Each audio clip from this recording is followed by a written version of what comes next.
Hello friend, welcome back to the new vlog. આજના નવા વ્લોગમાં તમારા સૌનું સ્વાગત છે. બધાને જય શ્રી કૃષ્ણ અને રાધે રાધે અને જય સ્વામિનારાયણ, જય યોગેશ્વર અને જય સચ્ચિદાનંદ. તો આજે છે 22 ફેબ્રુઆરી અને આજે છે શનિવાર અને આજે છે ને જલારામ જયંતિ છે. વીરપુર છે જલારામ બાપા હતા ને એની જયંતિ નથી, સોરી જયંતિ તો કારતક સુદ સાતમને આવે છે. આજે છે પુણ્યતિથિ છે. હા, પુણ્યતિથિ તો ભૂલાઈ ગયું, સોરી.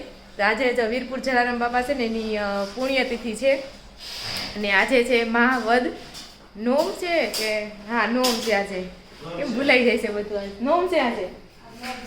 હા, મમ્મીએ કીધું આજે, મમ્મી જાઓ દેહ માને જાઓ અહીંયા છે અને તો ત્યારે એવું બધું છે. અને બીજું આજ શું હતું, હા એ હમણાં મમ્મી એના સ્વમુખે કહીને હું કામ નથી ગયા એમ, એટલે એવું બધું છે ને. છે રોનક છે ને જમવા માટે સવારનું શિરામણ કરવા માટે બેસી ગયા છે ને મમ્મી જાય કપડાં ધોય.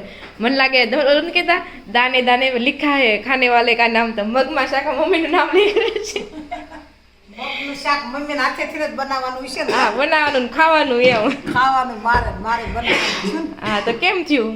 નો પગી વાંઢિયા ટિકિટ ન મળી? નહીં, મામાનો રાતે 10:30 ફોન કર્યો. ઈ કે લ્યો આટલી બધી બસો આજ તમને બસ ન મળે. મેં કે ન મળે, હું કરું? બરોબર. 10:30 વાગ્યા સુધી ઊભા રહ્યા. હા, તો એમાં થયું, એમાં ઈ રોનક સમજાવશે કેમ ન આવી બસ, કયો ઈ જરા સમજાવ. તમે એમને સમજાવતા હતા. આપણે રાજ હોટલ એમ નહીં, આપણે રાજ હોટલ ઉભા રહેવી, પછી કતાર ગામથી સોરી કામરેજથી ભરાઈને આવીને બોલતા સમજાવ. કાઈ નહીં, કદાચ થોડી ઘણી ખાલી હોય ને કામરેજથી ભરે જાય એટલે આ ન પૂરે ખાલી એમ. અને રોનકે એમ કીધું નાન્યા તમે ઊભા રહી. સુરત વાળે ફોનમાં કર્યો તો ટ્રાવેલ્સમાં નાન્યા કે બસ ને ફોન કર્યો હોત ને તો ત્યાંથી મળી જાત. તો હું કે સિંગલ સોફો રાખી મૂકેલો કામરેજ આલતે પાસ ભરાઈ જાય ખાલી હોય તો એમ. એટલે કે ત્યાંથી ઊભા રહીને ખાલી લખાઈ નાખ્યું હોત તો યાર. પણ ટિકિટ ઘરે આવી. હા, એટલે નંબર ન મળે. એટલે નંબર ન મળે. તો એવું થયું ઇન શોર્ટ કે હા, હવે મમ્મી આજ તો કન્ફર્મ ટિકિટ અગાઉથી જ કરાવી લીધી છે એટલે આજ તો જાહેર છે. આજે તને કઈ સરપ્રાઈઝ નહીં મળે. તો એવું છે, તો ચાલો આપણે શિરામણ કરી લેવી. ત્યારે બહારનો વ્યૂ છે ને બહુ મસ્ત છે. મને તો કરણનું ઝાડ જ ગમે છે. આવા નવા ફૂલ રે બારો માસ. જો કેટલું મસ્ત.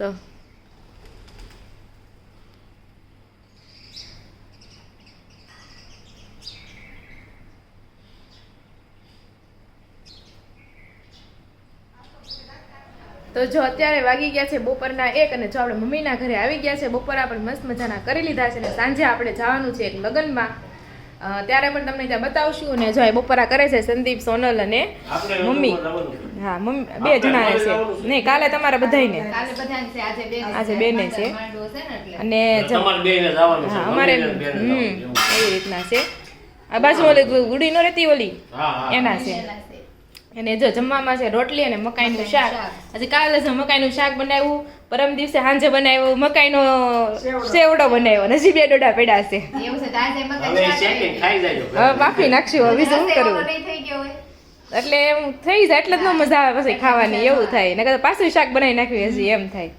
અને સંદીપ જો લાહા લાડવા બતાવતો હતો, ગુંદીના ગાળા છે. એટલે મને બહુ ભાવે ગુંદીના ગાળા, પણ શરદી થઈ ગઈ ને થોડુંક આમ રાખવું પડે એમ, મજા આવે. અને મામાજીના લગ્ન હતા ને ત્યાં ગુંદીના જતા, બહુ મજા આવી ખાવાની. મજા આવે. નાના હા, બહુ મસ્ત હતા. ઝીણી ગુંદીના બહુ મસ્ત હતા. હા, કેસરી કલરના. કાંઈ નહીં, પાછા લઈ આવશું બીજું હોય ત્યાં. પેંડા તો વળી મોળા છે, વાંધો નથી. એ તો થોડો ખાંડ એમ કહેવાય ને. તો એ તમે લગ્નમાં છે ને ક્યાંય રબડી નથી ખાધી ને ક્યાંય મીઠાઈ મેં નથી ખાધી, બોલો. ને વધી ગઈ તો ઉધરસ થઈ જ ગઈ હતી ત્યારે મને હાથ બેસી ગયો તો એવું હતું. સાચી વાત છે. હમણાં અઠવાડિયું 15 દિવસ આમ જોઈને તો આપણે જલસા જ કર્યા છે એટલે ઓછું થાય. હા, પછી પૂરું. સાચી વાત છે. આ મહિનો સુધી છે, પછી લગ્નની સિઝન પૂરી. તો સાંજે લગ્નમાં જશું તો ત્યાં તમને બતાવશું. તો જો અત્યારે વાગી ગયા છે સાંજના 5:45 અને આપણે જવાનું છે મેરેજમાં. તો આપણે એકદમ રેડી થઈ ગયા છે. અને આ બાજુ જો રોનક પણ આવી ગયા છે લેવા માટે, અને સંદીપ અને રોહિત તો જો અહીંયા સુઈ જ ગયો છે. અને આ બાજુ જો પપ્પા રેશનને ધાબા ઉપર લઈ ગયા હતા રિશુ ને પપ્પાને ધાબિયા બહુ ગમે. લ્યો અરર રિશુ ને દાદા જ ગમે છે પણ એમ હે રિશુ તને દાદા જ ગમે છે. હવે લાઈટ જોયા રાખો ઘડીક હવે. તો હારો જો મમ્મી અને પપ્પા પણ આવે છે તો ચાલો હવે આપણે લગ્નમાં જઈશું. આવું છે રિશુ તારે રબડી ખાવા? હે રિશુ તો ચાલો હવે આપણે જઈશું મેરેજમાં. એવું થાય છે હે રિશુ? હે તારે બાજુ જોશો તો હે ઘડીકમાં નવું લાગવા મળ્યું હે ટેકો. તો એવું છે તો ચાલો આપણે મેરેજમાં જઈએ ને ત્યાં કંઈક હશે એ આપણે બતાવશું. ચાલો આપણે છે ને ફાર્મ ઉપર પહોંચી ગયા છે. ચાલો તમને બતાવું અંદર બધું.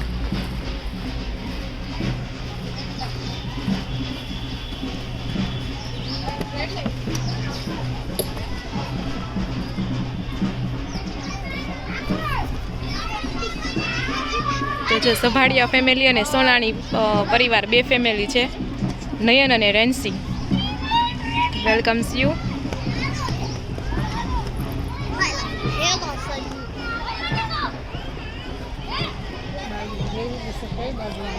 રાસ ગરબા હશે. રાસ ગરબાને ગોઠવાઈ ગયું. જે બ્રાઇડ હોય છે ને તે માથા પર મૂળીઓ અને ફાંસીની ચૂંદડી હોય છે તે ઓઢે છે. નણંદ હોય ને તે પહેરવાને એવું પહેરાવે છે.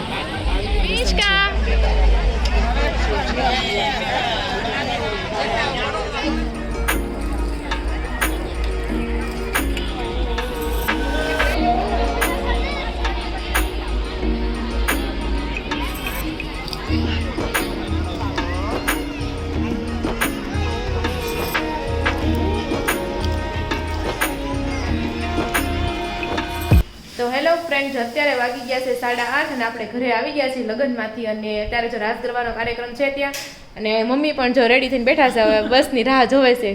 આજ પાછી હા આજ તો કન્ફર્મ છે એટલે આજે તો પાકું જવાનું જ છે. અને હા 9:30 નો ટાઈમ છે બરોબર. 10 નો છે પણ આપણે 9:30 જવું પડે ને. હા હા. અને અહીંયા જો કેમ ગોદડું એટલી બધી ઠંડી લાગે છે તમને? તો કેમ કાલનું કામમાં ન આવ્યું હોળિયો? કેમ અવાજ નથી નીકળતો મોઢામાંથી? હા નોટંકી. અને જો આ બાજુ બા બેઠા છે. બાને પૂછવી જય શ્રી કૃષ્ણ બા. તમારા સમયમાં ઉધરસ થતી? ઉધરસ થતી?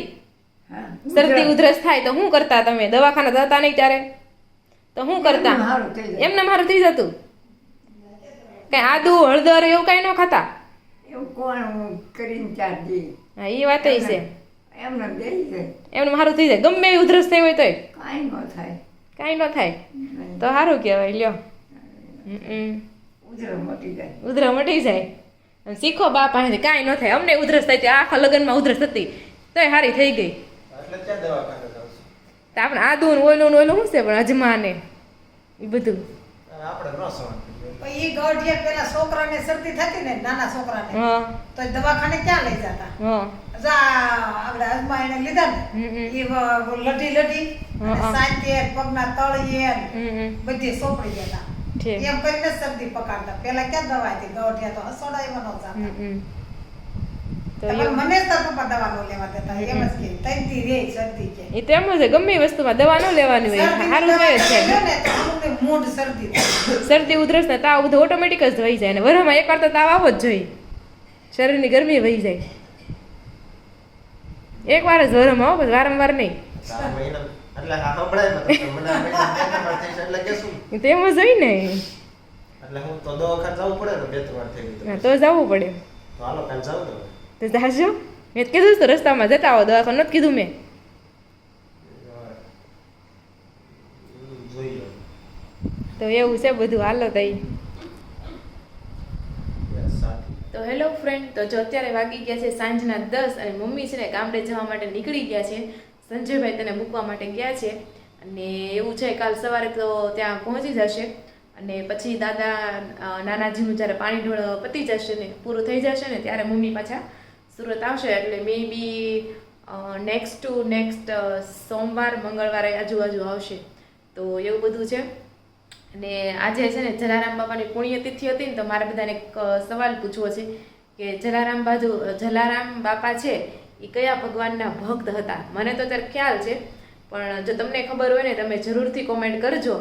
આનો આન્સર હું છે ને નેક્સ્ટ એટલે કાલના વિડીયોમાં જરૂરથી આપીશ કે જલારામ બાપા છે તે કોના ભક્ત છે. અને એક જલારામ બાપાની એક વાત કહું ને તો હું 10મું ભણતી હતી ને ત્યારે સૌથી પહેલાં હું વીરપુર જલારામ છે ને મંદિરે પગે લાગવા દર્શન કરવા માટે ગયા એમ.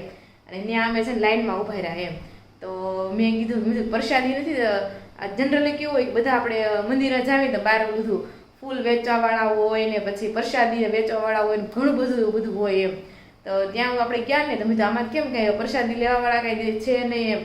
તો પછી કીધું કે ન્યાય છે ને કે અહીંયા મંદિરમાં છે ને કંઈ ધરવાનું નહીં એમ, તમને એમને પ્રસાદી એ લોકો આપે એમ. આ સારું કહેવાય મેં આ મંદિર એમ. ત્યારે મને એટલી નવાઈ લાગી ને કે વાત ન પૂછો. જનરલી આપણે કેવા મંદિર જોયા હોય કે પૈસા ધરવાના ને પૂજા ધરવાની ઓલું ને ઓલું એમ, પણ ત્યારે મને બહુ નવાઈ લાગી. મંદિર હોય ને તો મેં આવું એમ. અને એ પછી હું 2-3 વાર જલારામ બાપુના મંદિરે હું જઈ આવ્યું છે વીરપુર છે ને ત્યાં, અને બહુ જ મજા આવે દર્શન કરવાની. તો આ તમારો એક્સપિરિયન્સ, તમારો કોઈ એક્સપિરિયન્સ હોય તમે જરૂરથી શેર કરજો. તો આ બ્લોગમાં જો એટલું જ. તમને જો બ્લોગ ગમ્યો હોય તો લાઈક કરવાનું બિલકુલ પણ ભૂલતા નહીં, અને શેર અને સબસ્ક્રાઈબ કરવાનું પણ નહીં ભૂલતા. તો ફરી મળીશું કાલે નેક્સ્ટ બ્લોગમાં. ત્યાં સુધી જય શ્રી કૃષ્ણ અને રાધે રાધે.